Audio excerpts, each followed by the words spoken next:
Hi everyone, my name is Maria and welcome back to Vixens Victorious.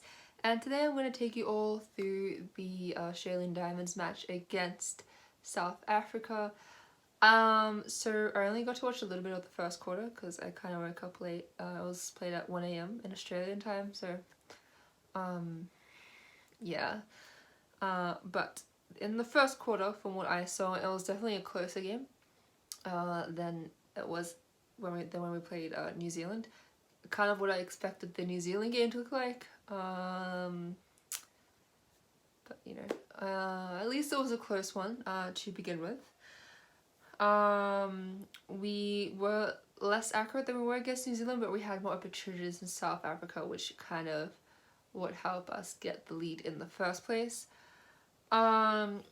South Australia, I in my notes I tapped this essay and I think of South Australia.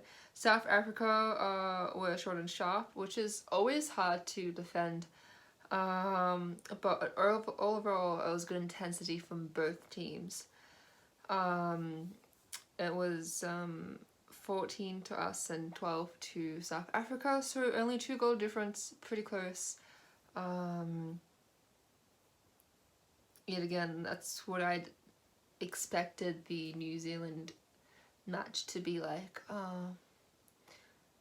But also too, I feel like once you've beaten someone like the New Zealand side that you haven't done so well against, just like recently, it's sort of it's not always so easy to back it up. And I feel like we did start a little bit slow against South Africa, but that also could just be to the fact of, you know, traveling in quarantine and then being expected to play these hard matches. So I guess we'll never know the reason why, but these are just my guesses. In the second quarter, South Africa made changes to their team. But we got the first goal of the quarter off of South Africa's centre pass. One thing I did notice is that Ash Brazil did continue her form from last match, which is amazing. I was always interested to see on how she would pull up from that amazing match. And she seems to be staying from where she left off, which is really good to see. In the second quarter, I saw that momentum was shifting. It was like Australia had momentum, then South Africa, then Australia again, then South Africa again, kept going sort of back and forth.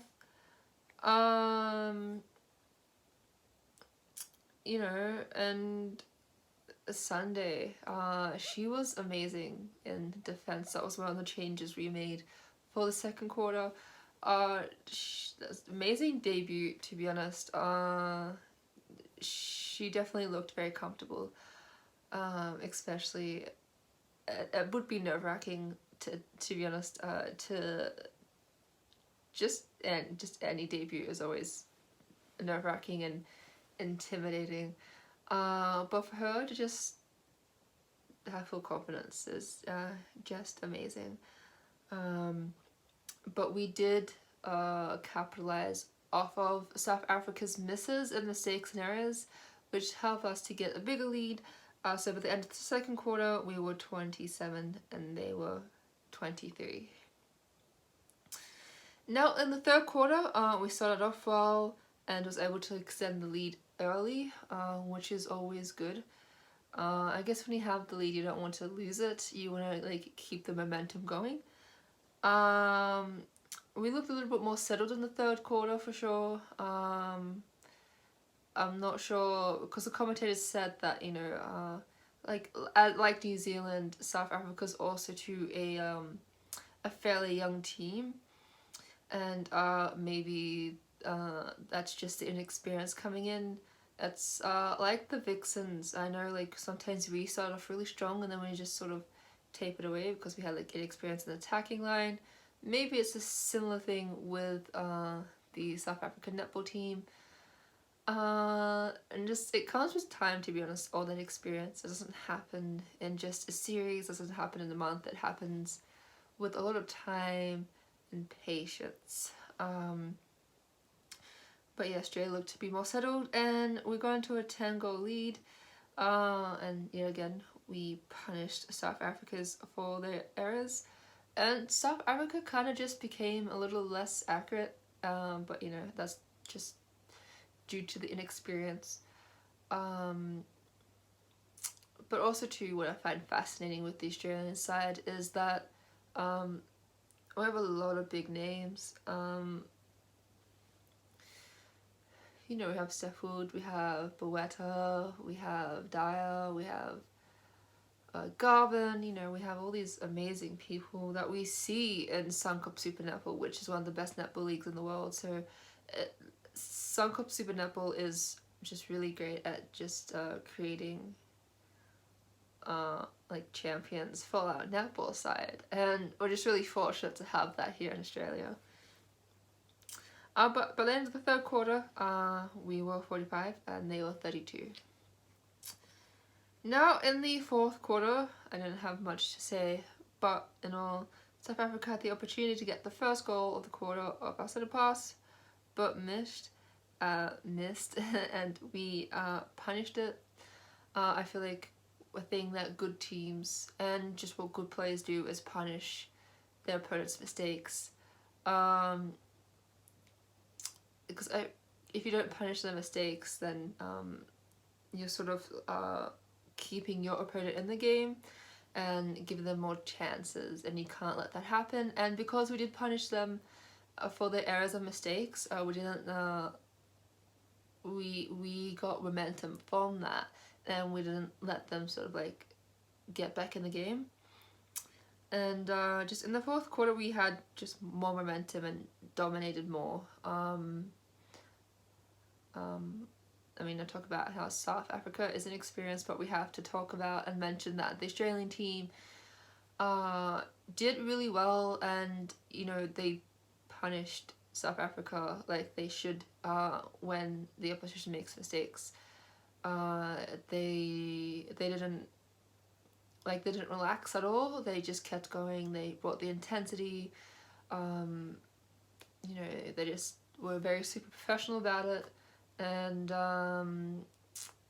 yeah, no, props to the girls. It's I know like even when I get into like a big lead, sometimes in squash, sometimes I just happen to just fall asleep and let my opponent back in. The Diamonds didn't do that, so props to them. It does take a lot of like training to do that. But yeah, but by the end of the fourth quarter, we won 60-40. So what it started off as a close game ended up to be a fairly sort of on the scoreboard looked like an easy win, but it definitely wasn't easy. But yeah, it was definitely an interesting match. But you know, it's a bit like the opposite of the New Zealand game. But next we do play England on Wednesday, I think the 19th at 6 a.m. against England. So this should be very interesting because I think from memory, I think the last time we played England was in 2019, and it was in the Commonwealth Games. 2019, 2018, 19, 18. I think it was 2018.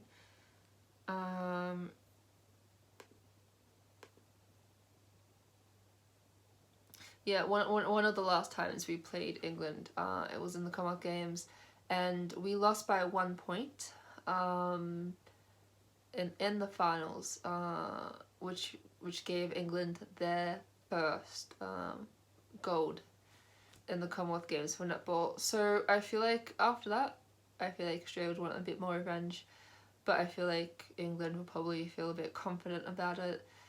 You know, they have Helen Housby, they have Joe Harton, they have Grebo Mentor, so they do have stars in their side too, and you know, it'll just be really interesting to see how we handle things and see how we prepare for it. I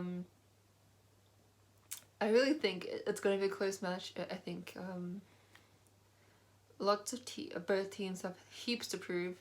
Australia would probably want to show why they should have won, and then I guess England would probably want to show like it wasn't a fluke and definitely earned it outright, so I think there's a lot to play for in this match.